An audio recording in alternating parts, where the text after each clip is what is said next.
Welcome to the Trade Up Podcast, a spin-off from the book Trade Up, written by John Finan and me, Lisa Brandt.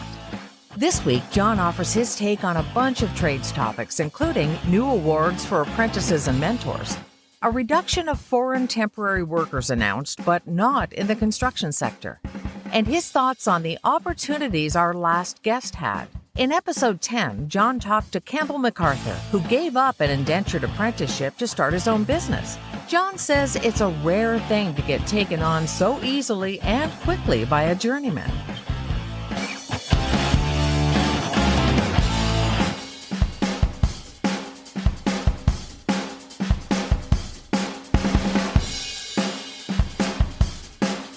So, it's an interesting point. Campbell got started in the electrical trade at almost the identical age that I did. His journey was different. He had chosen the trades in whatever form they came in, whether it was woodworking or renovation, or it ended up at this point being painting. But he knew he was going to be in a trade. He knew he was going to be holding tools pretty much right out of high school. I don't think there was any thought of going to traditional post-secondary education. Although he said something interesting. He spent a year in a program, which is kind of like try a trade. And, I have to say that, as a pragmatic old codger is maybe the way to say it. I see zero value in that. You got to do something. Decision making comes from doing the thing, not going into a classroom environment. And you're not around the people that are actually working. And, Campbell had an extremely unique situation. I don't know that I've really ever heard of this, where he got an electrical apprenticeship right off the hop, but from a stranger. That happens, uncle, aunt gets you in, somebody gets you into the union that somebody signs you up because they're related to you and they owe your parents something. That happens all the time. Probably more than half of apprentices, that is their journey. Campbell had none of that, and it's a gift. So he did that job for roughly 10 months. Didn't enjoy the experience, primarily because of the person that he was working with. But what he had, and I can't stress this enough how valuable it is, he was registered with Skilled Trades Ontario as an electrical apprentice, which meant they had to meet the ratios to get him signed up. So one way to think about that is, Lisa, you've got admitted into medical school. There's only so many spots available. You've got admission, and you show up at Western and you don't like the color of the desk. You don't like the distance from parking to the building. You literally can go to any other university. That admission slip is really not just for Western. It's for whatever medical school you want.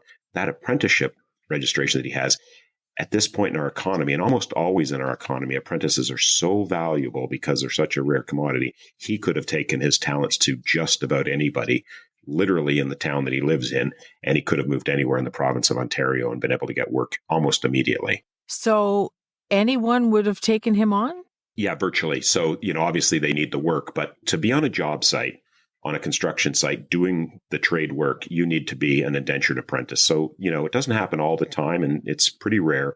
But what can happen is the safety inspectors, the electrical inspectors that come to these job sites periodically will ask to see your cards to show that you're an apprentice. If you're doing electrical work and you're not a registered electrical apprentice, you're off the job site. You're not allowed to do that work. You just can't do it. The bricklayer can't put down the bricks and start helping the electrician. It's just not the way the construction industry is set up. So the fact that you've got somebody who, as a first-term electrical apprentice, he's not getting paid much, but he's not paying money like he would have been to college.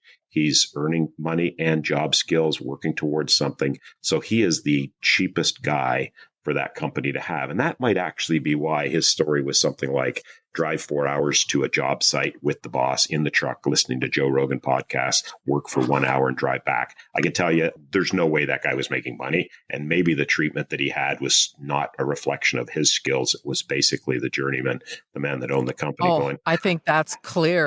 Right. There's nothing you can do to make yourself valuable sitting beside him in the truck for that amount of time. I mean, literally, Right. What he should have been doing is updating his profile on LinkedIn and Indeed and doing job searching as he's sitting there. In those 4 hours, he would have had 2 interviews for sure. And I just feel that he pulled the trigger extremely, extremely early. And I don't know if the catalyst was, his story was that the journeyman called him stupid for something. I don't remember anybody ever saying that, but I do remember working with people that would have said that and worse. So I'm sure I heard it, and it was probably just rolled off my back. But and that's part of it, right? It's personality, but it's also, I don't think he has, I know both Campbell's mother and father, and quite well. and they are not involved in skilled trades. I don't know what kind of information or advice he would have gotten to do something else. Could that be potentially the issue, or he would have known because of where he went to school and all that? I don't think you know from going to school what you're going to like. And I kind of think of it this way. So I'm driving into work in the morning, and on our street, there's a long train. There's two train tracks. One is the short via train. So when gates go down, no big deal. You're only going to be 30 seconds. But the other one is a long one. And I oftentimes, maybe as a young person, I watch those trains thinking, if I ran fast enough, I could hop on that bad boy and go somewhere. If it was heading west, wouldn't that be fun? I don't know. If that's something that you had an experience with, but I literally thought about that as a teenager, like jump on the train, see where it goes. Maybe it takes me to Windsor. Maybe it takes me to Chatham. Maybe I can't get off forever. Just kind of a cool thing. And anyway, so I'm sitting there watching this train and thinking, oh gosh, I wouldn't even be fast enough to jump on it without hurting myself. So I wouldn't do that. But think of what getting an apprenticeship and getting into the trades is. It's really just getting on that train. I don't know where it's going. I don't know when I'm getting off, but I'm moving forward. And I'm moving forward in the direction that I want to go. You could choose east or west, and at least you're going that way. So, if you think about it this way, what does job satisfaction need to look like? It probably needs to look with three components. One, I'm earning the kind of money that I think I'm worthwhile for the job that I'm doing, and I'm happy with it. I'm doing something that I enjoy, and it's moving me forward in this career and also setting me up for other career opportunities that come down the road. I think if it checks all three of those boxes, just go to work every day until something falls in your lap or you're unsatisfied with it. But if you like what you're doing, you're making enough money, you're moving in the direction that's forward, just keep doing it. That's what kind of life is for the most part. It's just put your head down and surrender to the process. You don't let the waves push you in any direction, but you have to at least move in the right direction. If you are, it's just the ride. The other thing that I'd like to just throw into the mix is he's 25, and now's the time to make all these pivots and whatever before he's engaged to be married, before he has a bunch of kids and he feels stuck in something. He's trying a couple different things and saying he might go back to something else. Now seems to me, when I look back, I was so headstrong and had to do everything now and get it done now. Playing around a little bit and deciding what you want to do might not be bad at that age. Yeah, I think from a high level that does kind of make sense, but I would just add that probably only makes sense if you've completed and were successful at that thing. If you jumped on the train our shop is on 2nd Street in London, and it's, heading west, and I jump off at 1st Street, what have I done? I really have accomplished nothing. So, or even if I went downtown, we got to at least ride it to Chatham, maybe even cross the border, stick with it long enough to show that you've got something. And, you don't mean to belabor on the young man, but it's a journey that a lot of people are on. I think what you're looking for in life is signals of what you can do. And when you look in the mirror and you see a person that just changes every 6 months, year, don't like this, trying that, going to do this, going to do that, you kind of accept that from yourself. If you see your person is in for the long game, at least to finish the apprenticeship and then choose where to go afterwards. Now, the good thing about his situation is he's an indentured apprentice. Like still, I would assume you don't call him up and cancel it. I wouldn't think so. He did talk about maybe going back to that. But, if that's something that he's interested in doing, I would say just jump right back on that train and get there. All of these train analogies are making me think of my dad, who worked for CN for 18 years and then opened his own train-related business. And I would be grounded for a year if I ran beside a train. So yes. Even now, if my dad was still around. So yes. Last year, we took part with our book Trade Up in Level Up. Kids in grades 7 to 12. These are multi-day career fairs, and there are a whole bunch of them this year. They expect to have about 30,000 kids involved. From what I saw when I was at the one in London, the kids were having a blast doing things they were never able to do before. And it's going to be at the Western Fair Agriplex again, November 12th and 13th. But John, I don't want to go back. So are you going? That's to be determined. I know who should be there, and that's the kids that are at that age, grade 7 to grade 12, that, maybe either have an idea of what they want to do or have no idea. And what I like about the Level Up program is two things that they do differently. The one is that the parents are allowed to go in the night session, and that is instrumental. And when I say parents, it could be guardians. Essentially what I think is people of influence for young teens is who should go. Somebody that can help them understand options. In the early days, my brother said, what do you think about a trade? And it's like, I never even considered that. Well, let's go looking, right? So it was without that little tipping point, I would have said, no, not interested in that without even thinking about it. And the next one is that the actual tradespeople are there. And I was at the Level Up program in London, not last year, but the year before.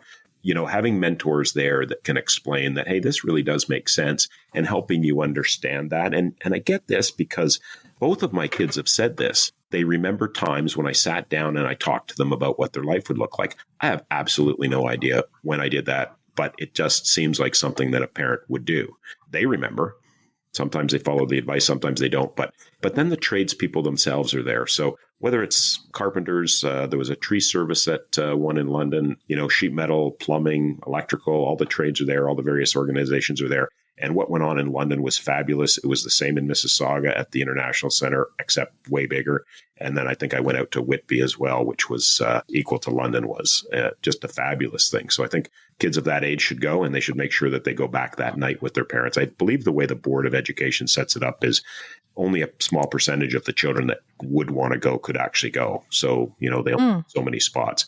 I think each school's allowed 1 or 2 bus loads, which seems like a lot. But when you think about a high school and a public school, that's not really a lot of kids from any one individual class. So you need to make sure that you get signed up and get there. But I don't think you need to be signed up through your school to go to the parent-student session.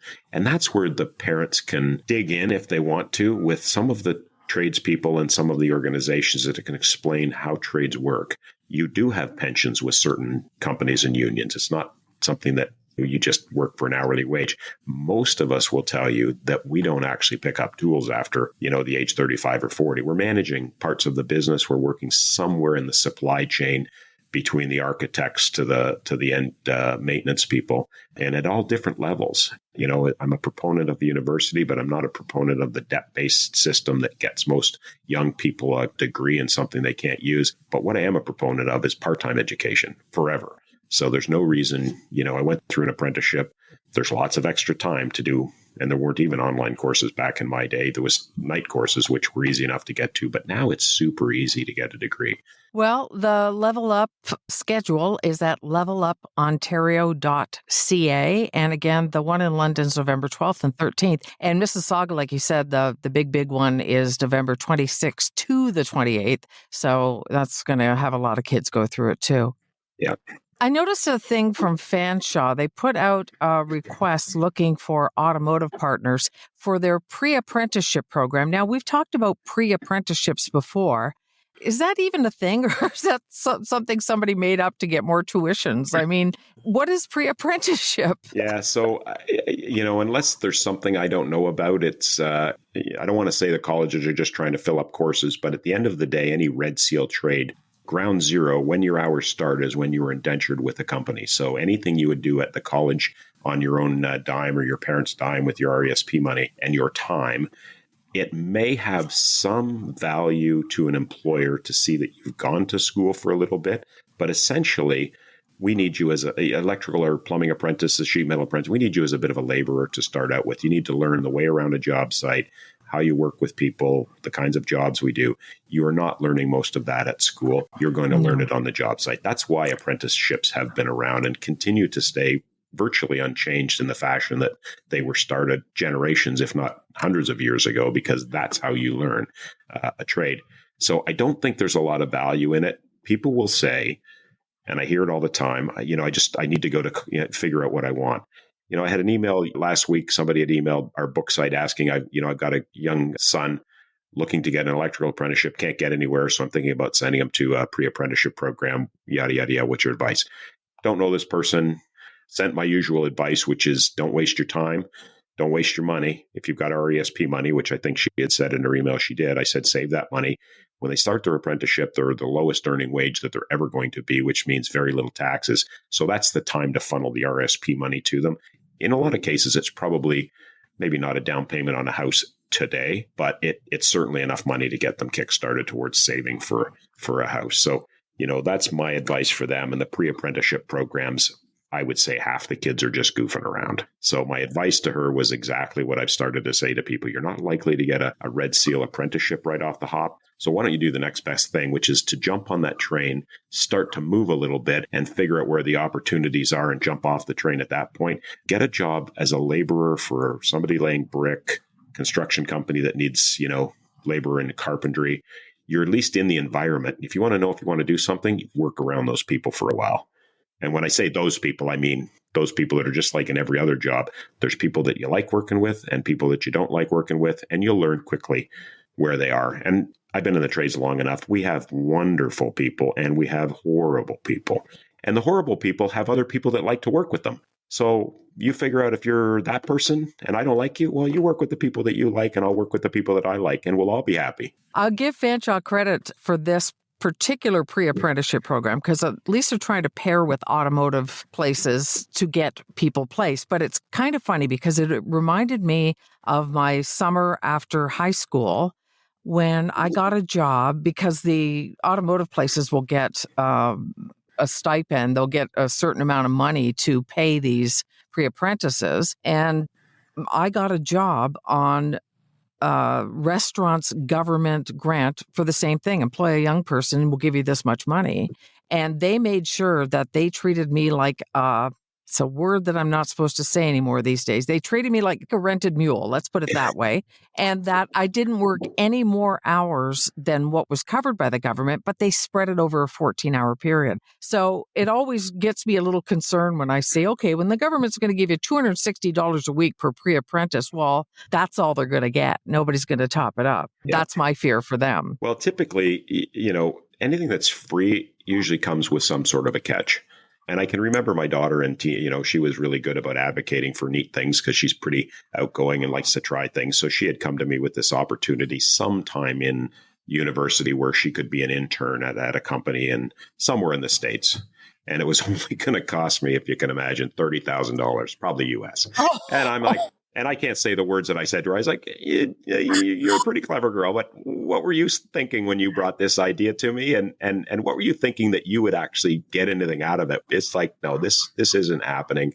And if you were going to do something like that for free, I guess shake your own head because that's not terribly smart either. And yeah, so, young people get all kinds of fancy ideas in their head. I should ask her what she was thinking when she did that. And she had another idea, I think, to get herself into some private boarding school in England, which, she had actually worked out most of the details. She was probably about 14 at the time. It was just a chance to get away from home. But yeah, no, that's not happening.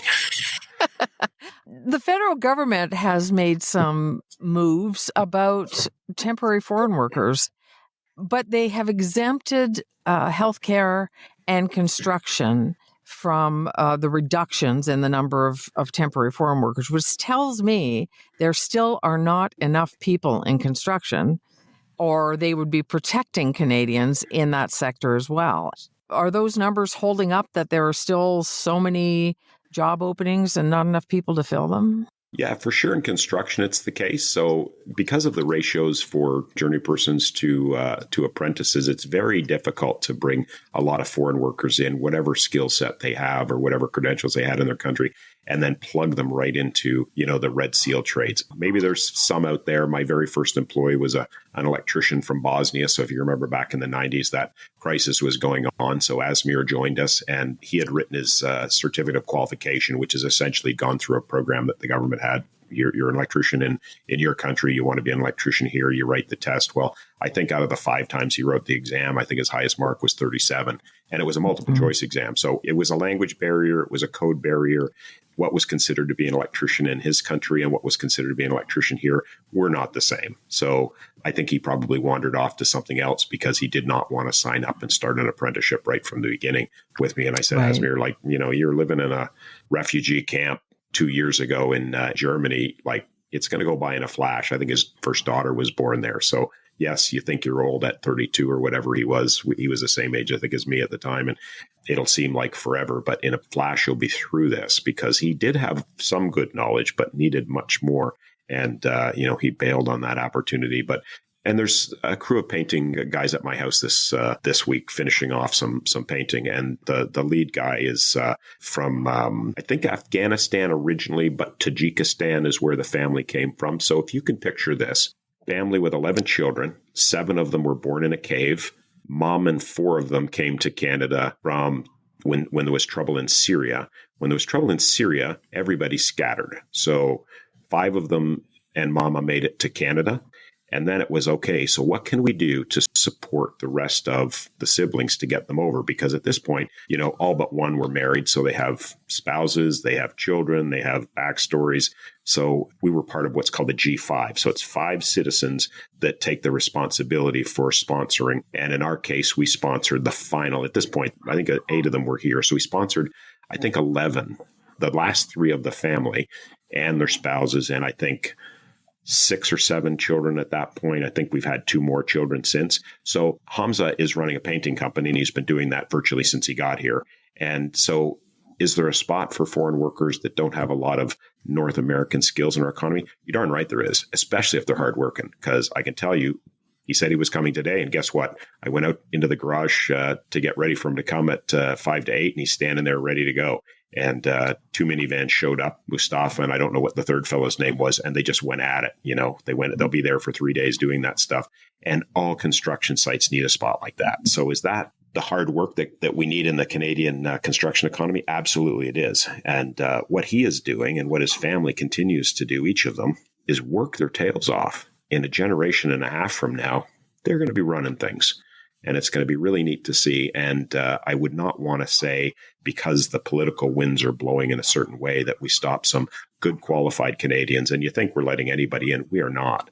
This family had to go through scrutiny. Like, we sat in the lawyer's office and had 3 different translators because we were talking in 3 different languages. And we went into one of the spouses' knee trouble. Like, what's that look like when you come here? Are you able to walk this many stairs? And if you can, what kind of job can you do? Part of it was we were on the hook, right? So our little group of people was in some ways responsible for what would happen to them. And if they weren't able to pay their bills, to cover those bills, but they hit the ground running and continue to run. And all I can say is we need more people like that, not less people. Wow, that's a great story. Skilled Trades Ontario has launched this Apprentices and Certification Champions Awards. Have you heard of this? I haven't, no. Tell me. They're going to honor an outstanding apprentice and then an award of excellence to a mentor or leader or somebody who promotes skilled trades, that kind of thing. And they're going to announce the award recipients at the Ontario Apprenticeship Summit on November 6th at the Toronto Congress Centre. I don't know what this does, but I guess maybe get people talking more about skilled trades, maybe more awareness, a little bit of incentive to, I don't know, work harder. I'm not really sure. I think all those things are good. And, shining a light on the best and brightest is a good thing. You think about all the things that we covet, the very small, we're just getting ready for the NFL season. So I'm a little bit focused on that. But, the amount of focus that goes on somebody that's the absolute best at running down the field and stopping the other guy from catching the ball. Like, that's a skill that has like zero benefit really to humanity, but yes, we really focus on it. And I think right. I'm not saying that we need to take the focus away from it, because it is quite amazing to watch. At least I find it is, but I think we should spread that around. In basketball, for instance, Caitlin Clark comes out of Indiana on fire, and viewership goes from, nothing to millions of, not just women, I'm sure, but millions of people watching and excited about that. And one of the things, incidentally, is not just the fact that she's a phenomenal basketball player, because the WNBA is full of phenomenal basketball players, but they did what they needed to do, which is create a story. So she's got an enemy. She's got Angel Reese. And that's the story. Michael Jordan isn't Michael Jordan without a half a dozen of the characters that are around the NBA. He's got to go against Larry Bird. Oh my gosh, Larry Bird, Magic Johnson, Isaiah Thomas, and go into Detroit. These are the things that really get us excited. So I think we need that exact same thing in the trades, at least in a positive way, where we're really promoting the best of the best and showcasing what people really are like. Very cool. Well, you just need 2 people to nominate you, John, and you could be in the running for the Excellence Award. Well, we'll have to think about that, because I've got a couple of apprentices at our place that I think would put up a good fight for that as well.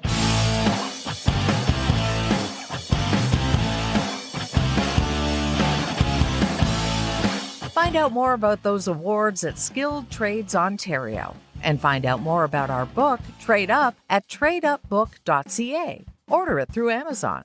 And email John with any questions, comments, or ideas for guests in the skilled trades. John@tradeupbook.ca. Thanks for listening.